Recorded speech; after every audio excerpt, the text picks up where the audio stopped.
오바댜를 읽겠습니다. 오바댜 1장 1절부터 21절까지 마지막까지 읽도록 하겠습니다.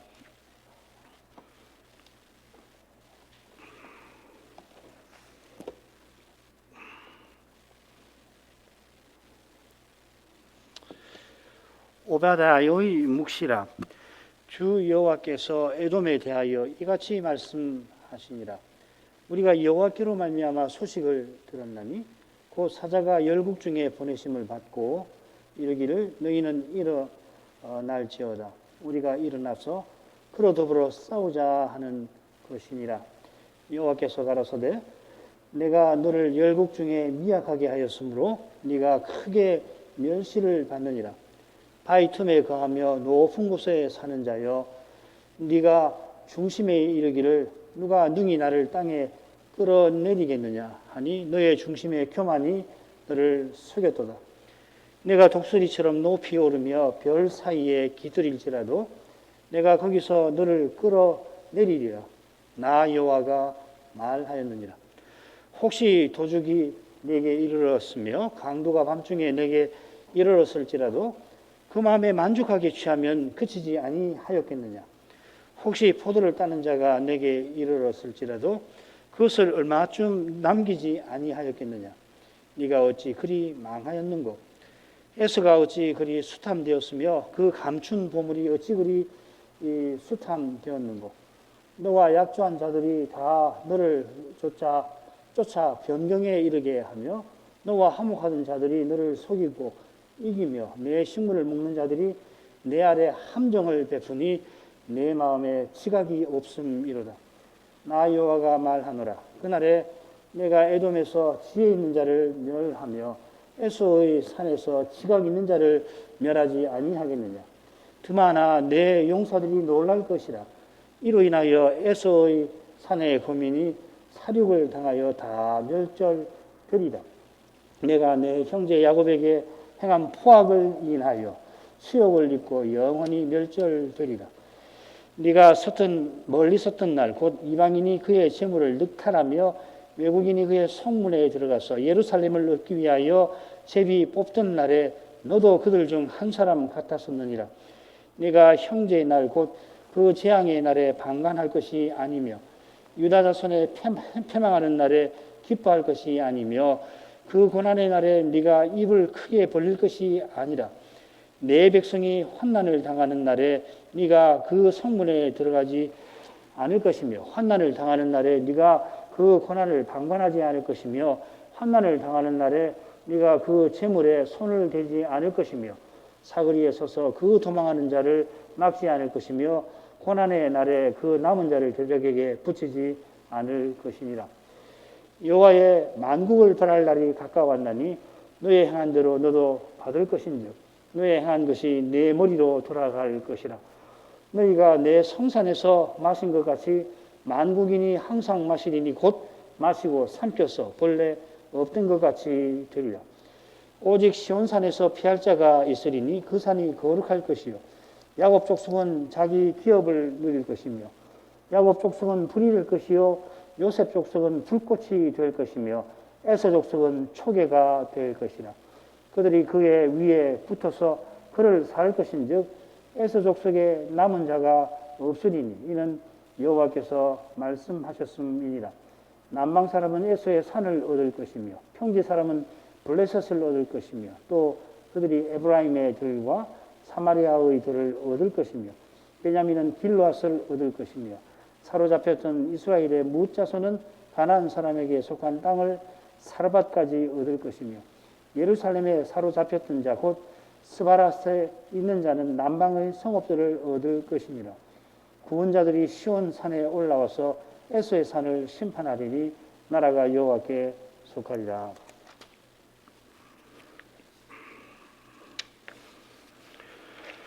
오바댜서는 여호와께서 에돔에 대하여 말씀하신 계시를 전합니다. 물론 여호와 계시는 무엇보다도 언약 백성의 구원에 관한 것이고 그게 오바댜 끝에 나오죠.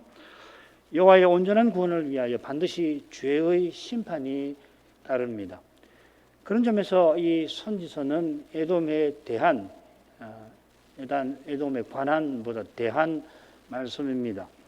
에돔에 대한 심판은 열국에 대한 심판을 가리킵니다. 15절에 나오죠. 이 심판은 결국 유다의 회복과 붙어 있습니다. 열국의 심판 후에 유다가 회복됩니다. 자, 그런데 하필이면은 에돔에 대하여 말씀하셨습니다.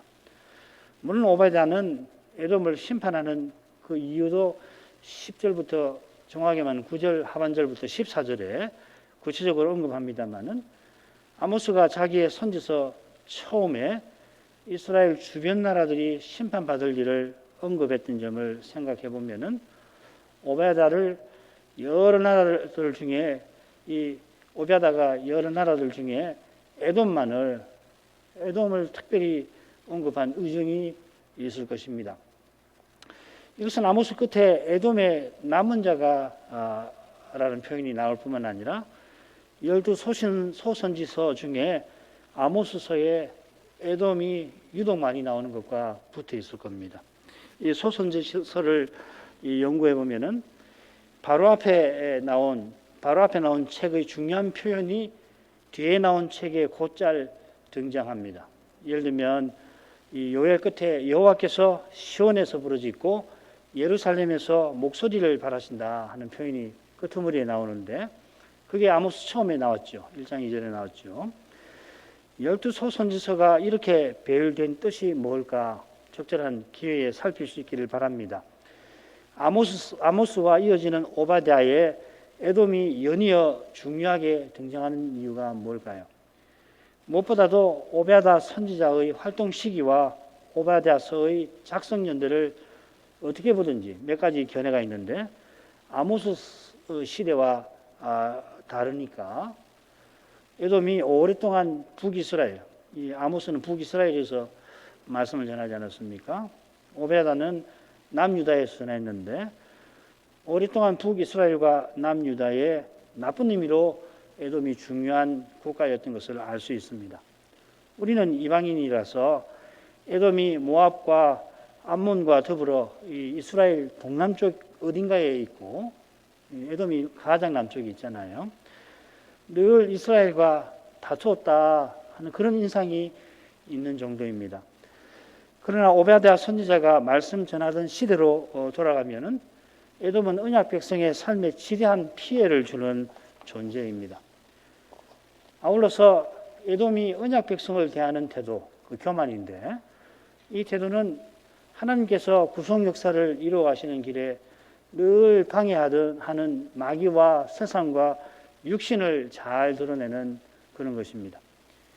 에돔이 멸망한 유다를 공격한 일은 언약 백성을 멸하려 하는 마귀의 의도와 붙어 있습니다.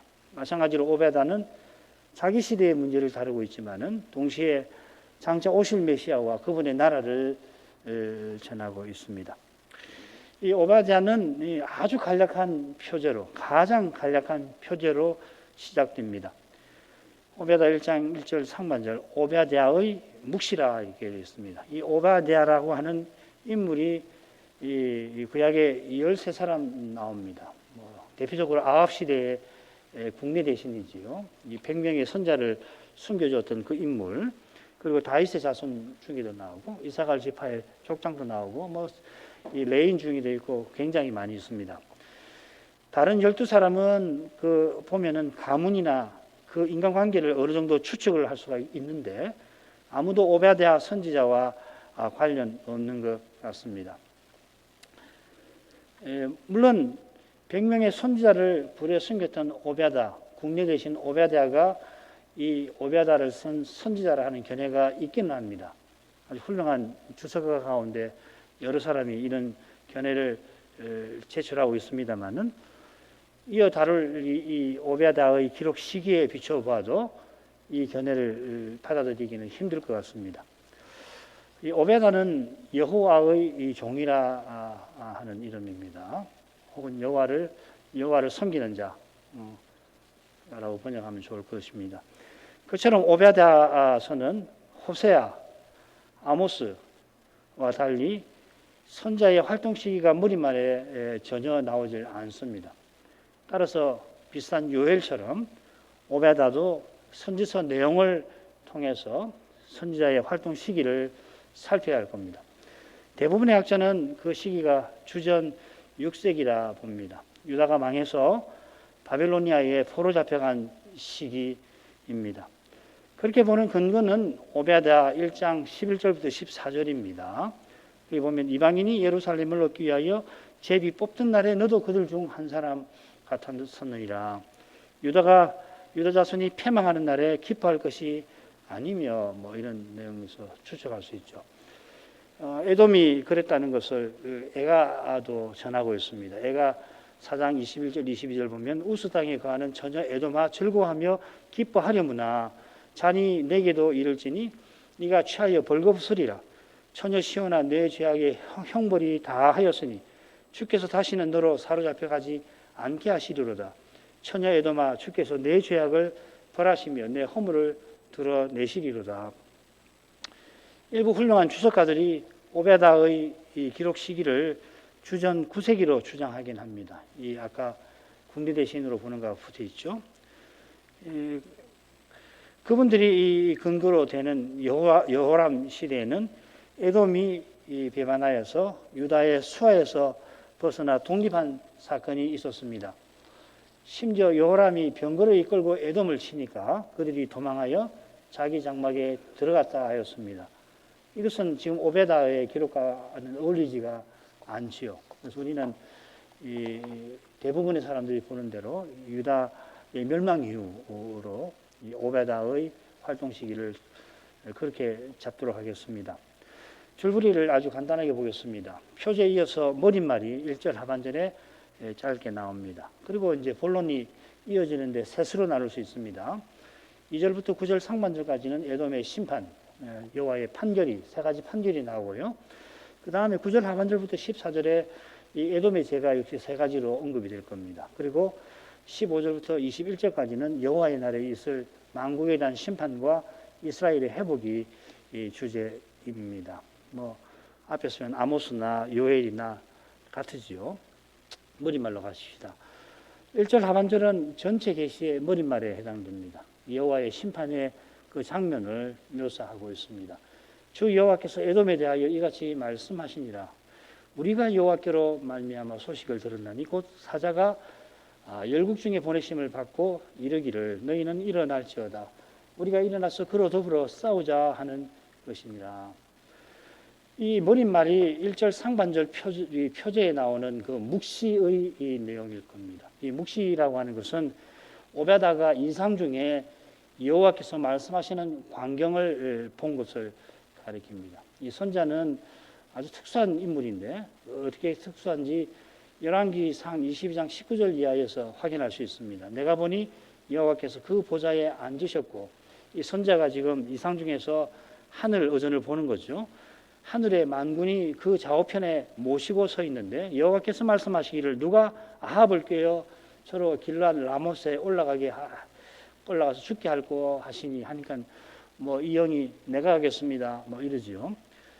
천상 의전에서 여호와께서 한 사자를 보내어서 열방들어 에돔과 싸우게 하시는 것을 이 오베다가 본 것이죠. 이같이 말씀하시니라 하는 표현은 바로 앞에 나오는 아모스에만 15번 나옵니다. 여호와께서 가라사대 하고 번역이 많이 됐죠. 여호와께서 에돔에 대하여 말씀하십니다. 에돔은 이 야곱의 형님 에서의 후손이죠. 그래 이 에서라고 하는 이름이 오베다에 7번 나옵니다. 에서의 후손 에돔은 이스라엘이 가나안 가는 길에 방해를 했었습니다. 그런 에돔을 여호와께서는 형제로 대하라 이스라엘에게 권고하셨죠.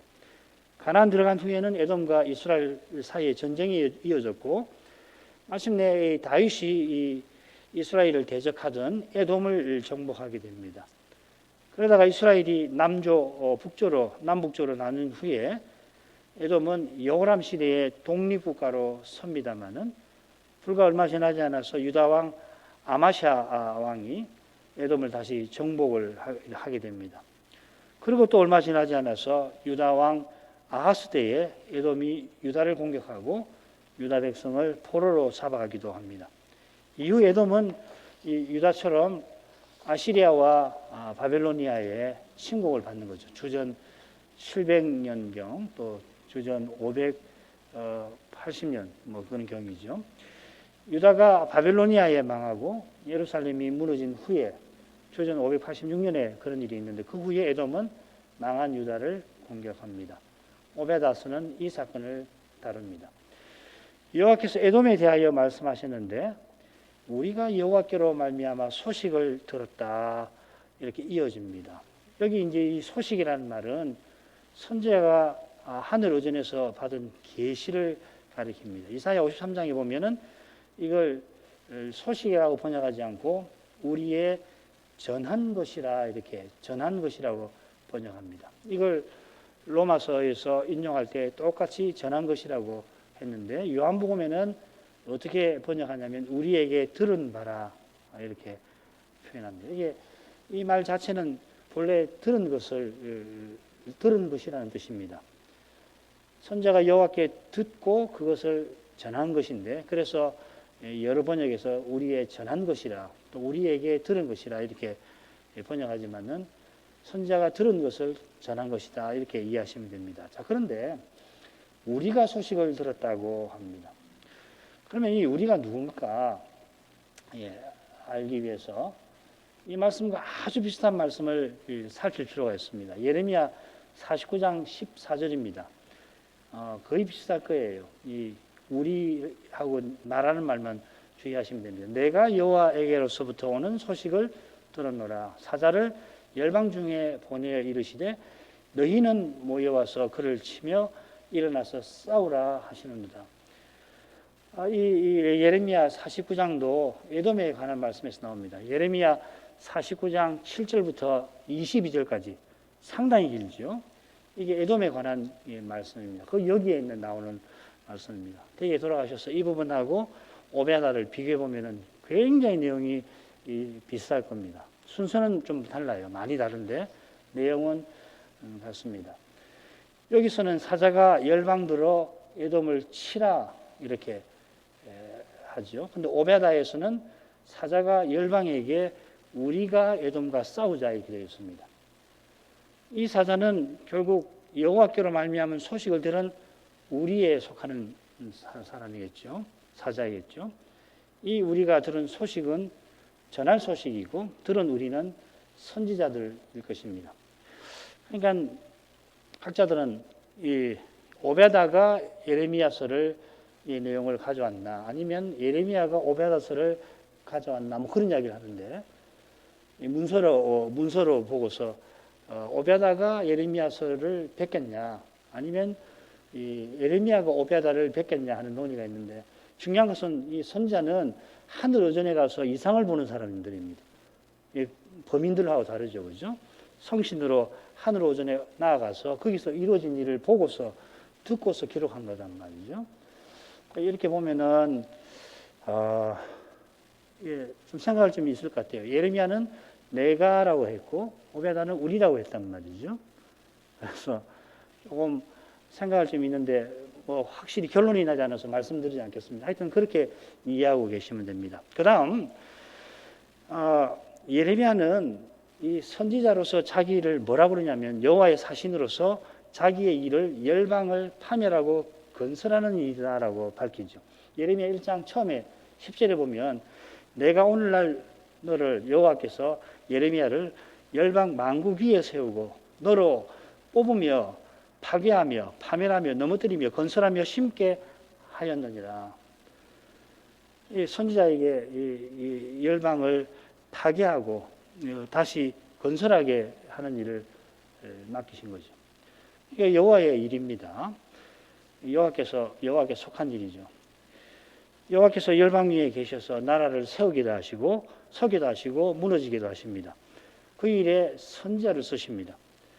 우리 눈에는 선지자가 그저 여호와의 뜻을 말로 전하는 것 같습니다만은 여호와께서 선지자가 전한 대로 열방을 다스리십니다. 그러니까 여호와의 통치에 이 선지자가 쓰임을 받는 거죠. 그래서 세상 나라가 선지자를 죽이려 할 때에 하나님께서는 천군을 보내어서 보호하십니다. 그게 열왕기 하에 나오는 이야기죠, 그죠? 엘리사가 아람 나라가 어떤 식으로 작전을 세우는지를 다 알고 이스라엘이 알리니까 그 다음에 아람 왕이 엘리사를 죽이려고 군사를 보내어 성을 에워싸는데 엘리사의 눈에 불말과 불병거가 자기를 둘러싸고 있지요. 아람 군대가 치러 올 때에 엘리사가 기도하니까 아람 군대의 눈을 멀게 했고, 눈이 멀어서 이 사람들이 막 어디 걸어갔는데 다시 눈이 떠보니까 사마리아 성내에 자기들이 들어와 있는 거죠. 완전히 포위가 되잖아요.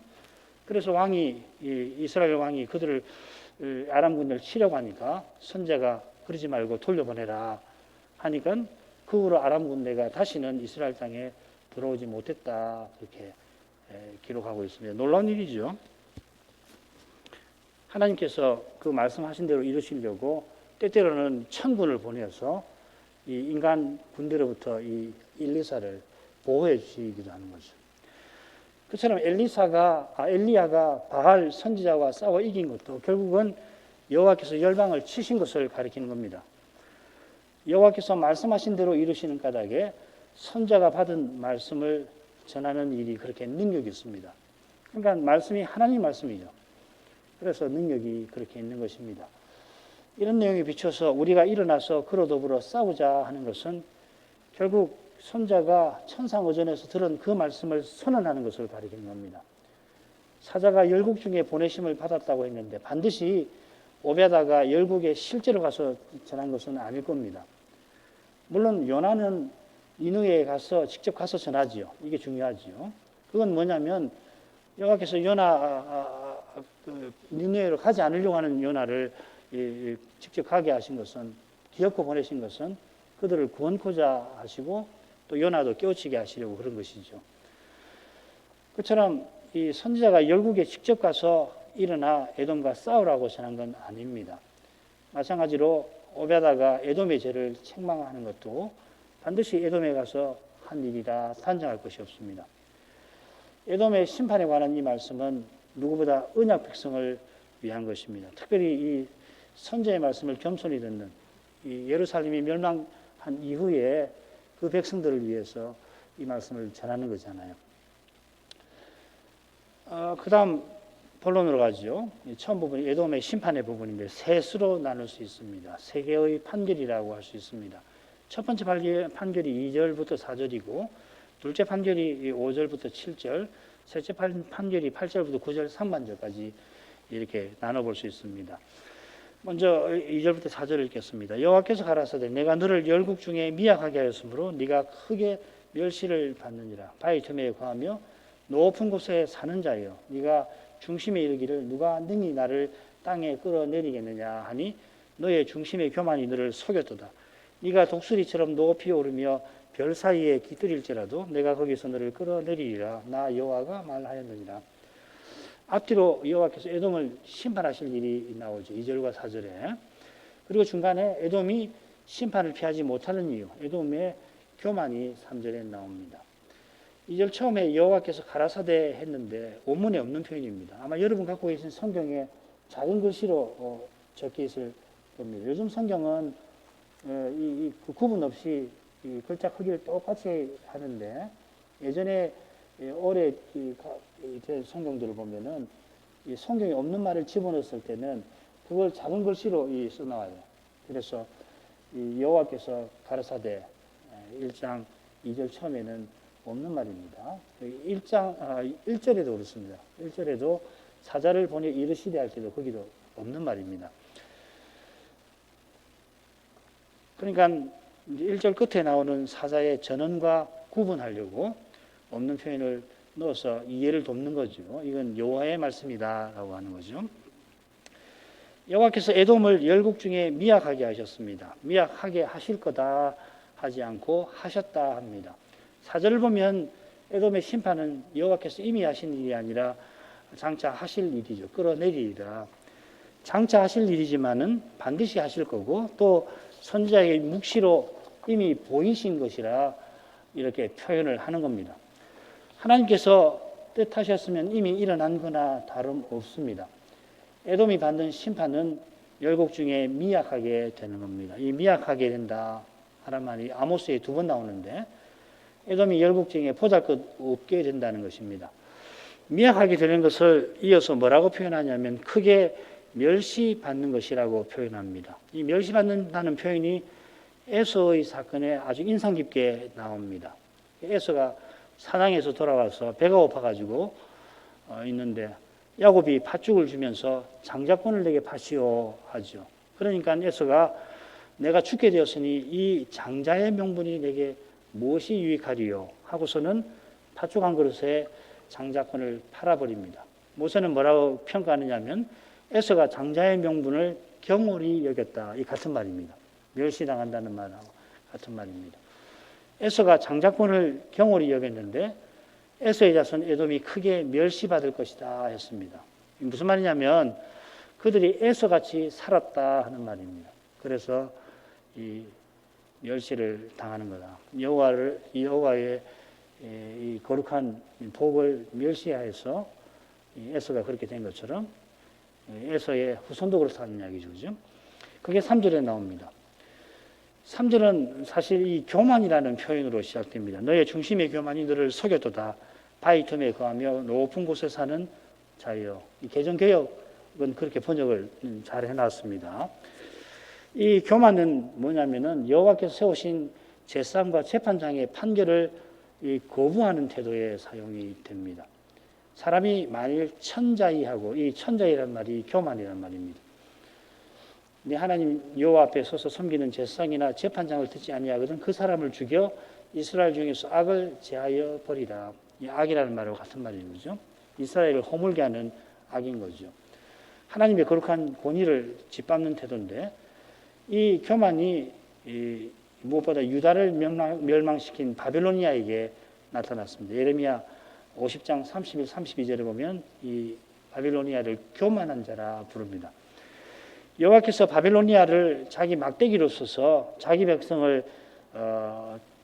심판하신 건데 감히 바벨로니아가 유다를 치면서 여호와의 권위도 짓밟았습니다. 그런 태도가 에돔에게도 나타납니다. 에돔은 바벨로니아에 비하면 미약한 나라이지만은 그 중심은 바벨로니아와 다를 바가 없습니다.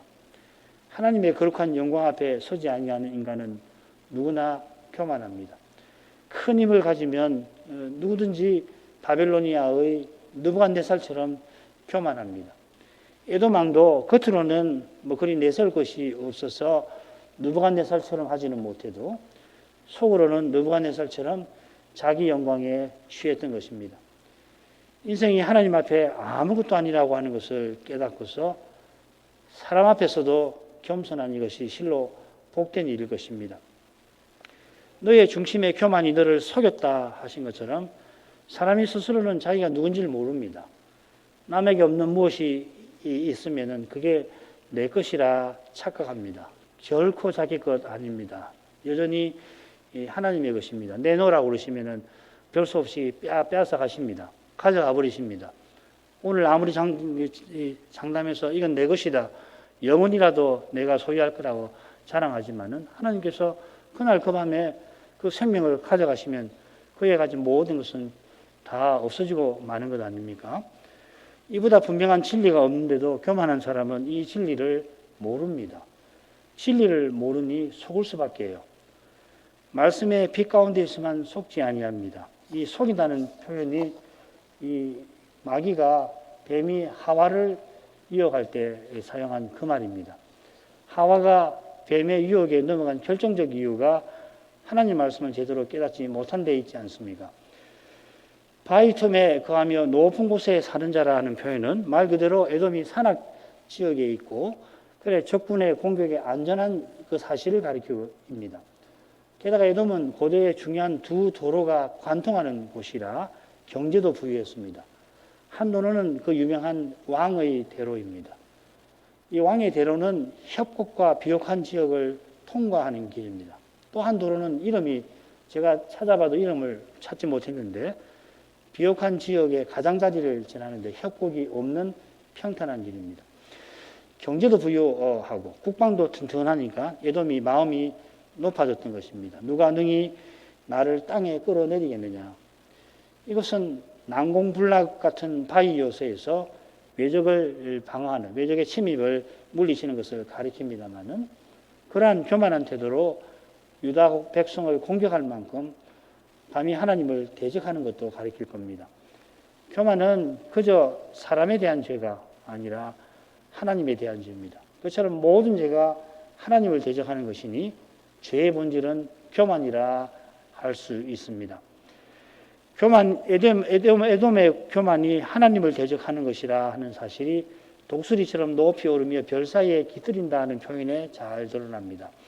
이 별 사이에 깃들인다 하는 이 표현은 이 사탄의 교만을 떠오르게 합니다. 이사야 14장 13절이죠. 네가 네 마음에 이르기를 내가 하늘에 올라 하나님의 뭇별 위에 나의 보좌를 높이리라. 내가 북극 지폐의 산 위에 좌정하리라. 그처럼 이 독수리는 언약 백성에게 하나님을 상징합니다. 출애굽기 19장 4절이죠. 그죠? 독수리 날개로 너희를 업어. 또 신명기 30장에도 나옵니다. 설령 에돔이 그렇게 높아질지라도 거기서도 여호와께서 그를 끌어내리실 것입니다. 아무리 에돔이 높아지더라도 하나님의 손 아래에 있습니다. 하나님처럼 되려 하는 인생의 막강한 죄에도 하나님의 손 아래에 있습니다. 무슨 죄든지 용서하시는 하나님께서 용서하시지 못하는 죄가 있긴 합니다만은 그런 죄를 다른 죄처럼 처벌하십니다. 그처럼 사람이 생각할 때에 도저히 용서받지 못할 죄도 겸손히 회개하면 하나님께서 능히 용서하십니다. 그분은 음부의 열쇠를 쥐고 계십니다. 그런데 장차는 이 음부도 불못에 던져버리실 것입니다. 그런 하나님께서 에돔 정도는, 아니 바벨로니아도 심지어 하룻밤새에도 넘어지게도 하시고 서게도 하실 것입니다. 이런 하나님을 아버지로 모시게 하신 은혜는 얼마나 큰 것입니까? 아모스서에 16번이 나온 여호와가 말하였느니라 하는 말씀으로 이 부분이 끝납니다. 같은 표현이 이 오바다에서는 7과 8절에만 나옵니다. 2번 나옵니다. 우리가 이 부분을 셋으로 나눴는데 첫째 부분 끝과 셋째 부분 처음에 나오는 겁니다. 이 표현의 의미는 우리가 아모스서에서 여러 번 살폈습니다. 여호와께서 말씀하신 대로 에돔을 심판하신다 하는 거겠죠. 5절부터 7절 읽겠습니다. 혹시 도적이 내게 이르렀으며 강도가 밤중에 내게 이르렀을지라도 그 마음에 만족하게 취하면 그치지 아니하였겠느냐. 혹시 포도를 따는 자가 내게 이르렀을지라도 그것을 얼마쯤 남기지 아니하였겠느냐. 네가 어찌 그리 망하였는고. 에서가 어찌 그리 수탐되었으며 그 감춘 보물이 어찌 그리 수탐되었는고. 너와 약조한 자들이 다 너를 쫓아 변경에 이르게 하며 너와 화목하던 자들이 너를 속이고 이기며 내 식물을 먹는 자들이 내 아래 함정을 베푸니 내 마음에 지각이 없음이로다. 둘째 판결은 에돔이 안전과 풍요를 유지하기 위하여서 다른 나라들과 평화 조약을 맺었지만은 그 이웃 나라들에게 망하게 하신다는 겁니다. 그렇게 믿었는데 믿는 도끼에 발등 찍히듯이 당합니다. 그처럼 이 나라들은 맺은 언약을 비웃고 완전히 에돔을 멸해버립니다. 그 광경이 얼마나 처참한지 잘 드러납니다. 이 원문대로 제가 번역을 해보면 이렇습니다. 혹시 도적이 내게 이르렀으며 강도가 밤중에 내게 이르렀을지라도 네가 어찌 그리 망하였는고 그 마음에 만족하게 취하면 그치지 아니하였겠느냐. 우리말은 이 네가 어찌 그리 망하였는고가 5절 끝에 빠져나와 있습니다만 원래는 여기 나와 있습니다. 강도가 밤중에 내게 이르렀을지라도 하고서 네가 어찌 그리 망하였는고 그 마음에 만족하게 취하면 그치지 아니하였겠느냐. 여호와께서 에돔을 심판하시는데 심판받는 에돔이 얼마나 처참하면 이처럼 갑자기 네가 어찌 그리 망하였는고 탄식하듯 말씀하십니다. 심판하시는 하나님의 말씀에서 그분의 무한 자비하심이 신자 우리의 마음에 비칩니다. 주께서 인생으로 고생하며 근심하게 하심이 본심이 아니시로다 하시는 말씀이나 마귀와 그 사자들을 위하여 예비된 영영한 불이라는 표현, 참 인상적인 표현 아니에요, 그죠? 임금께서 하나님 나라를 상속하라 하실 때는 창세전에 창세부터 창세로부터 너희를 위하여 예비된 나라를 상속하라 했는데, 이 왼편에 있는 염소들에게는 이 영원한 불에 들어가라 하시는데 너희를 하지 않고 마귀와 그 사자들, 이 거짓 선지자들, 이 적그리스도를 위하여 예비된 불에 들어가라 하시는 거죠. 이런 표현에서 신자는 하나님께서 독생자를 아끼지 않고 내어주시는 사랑을 발견하는 것입니다. 심판의 말씀이지만은 이 하나님 사랑이 잘 드러나잖아요. 이런 사랑에 비추어서 배도의 죄, 이 교만의 죄가 얼마나 심각한 건지 모릅니다. 모를 수가 없죠.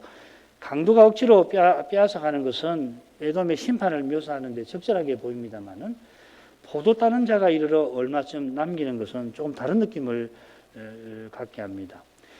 포도 따는 이는 남의 물건을 가져가는 도둑과 달리 정당한 일을 하는 겁니다. 아울러 포도 따는 이가 얼마쯤 남기는 것은 이스라엘의 율법에 따른 거죠. 이 율법은 이웃 사랑을 명합니다. 자기가 농사 지은 거지만 자기 거지만은 다 따지도 말고, 그리고 떨어진 포도는 줍지도 말아서 가난한 백성과 나그네가 거두게 하셨습니다. 에돔이 심판받을 때는 이런 사랑을 전혀 맛보지 못할 거다 하는 경고죠. 약탈하는 자들은 남의 것도 자기 것이라고 여기며 깡그리 가져갈 것이다 하는 경고입니다.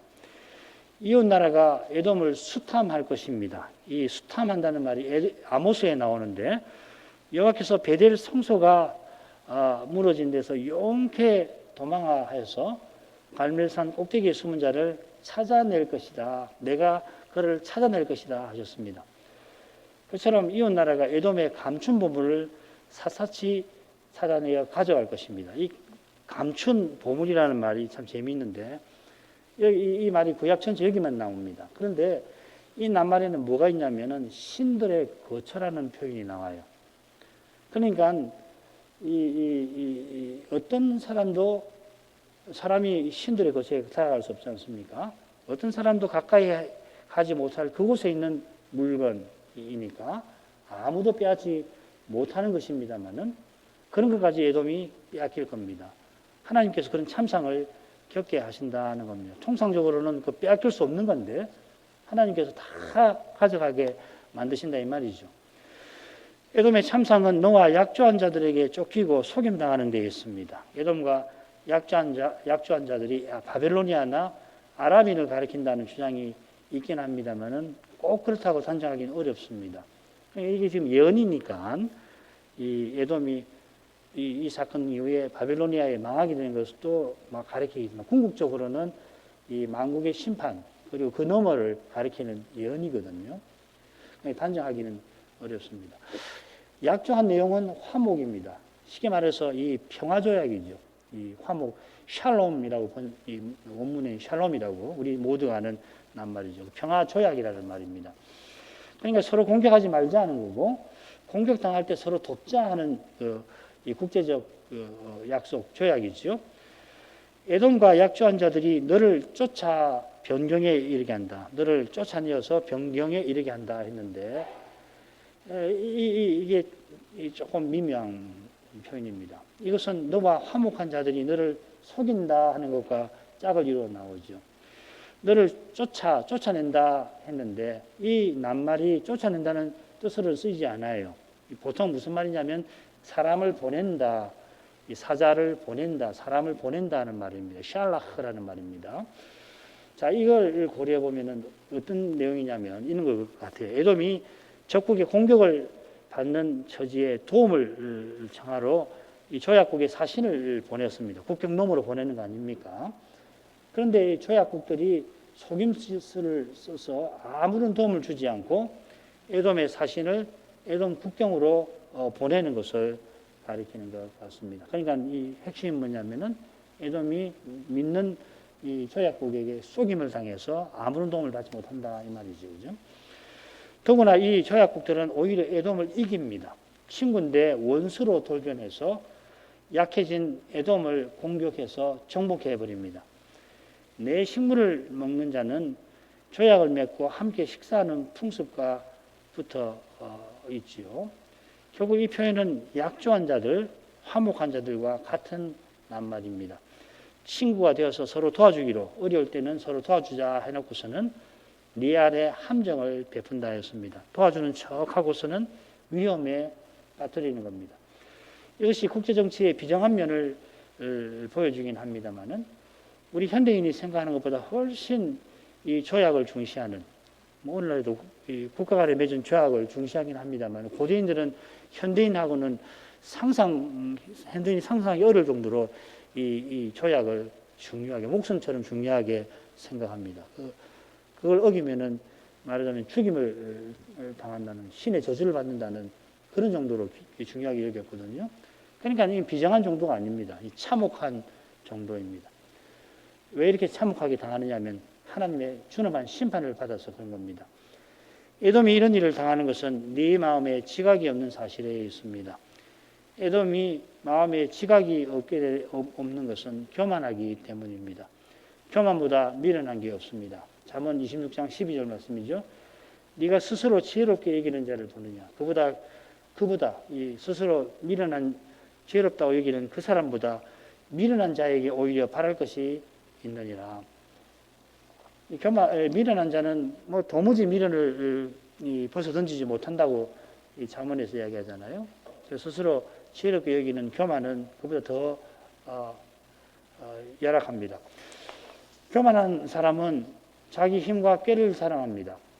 그 자랑이 바로 사람을 가장 미련하게 만듭니다. 자기가 마치 하나님이라도 된 듯이 생각하니 그런 생각은 미련합니다. 그래 이 시편에 보면, 시편 14편 또 53편에 보면 어리석은 자는 그 마음에 이르기를 하나님이 없다 하도다 했습니다. 그런데 이 시대는 정말 하나님 없는 시대라, 역사에서 아마 이런 시대가 없을 겁니다. 하나님 없는 시대를 한번 생각해 보라 하면 이 시대밖에 없을 겁니다. 그러니까 이 시대는 이런 미련이 가득합니다. 얼마나 미련하냐면은 사람의 생각이 하나님 말씀보다 낫다 합니다.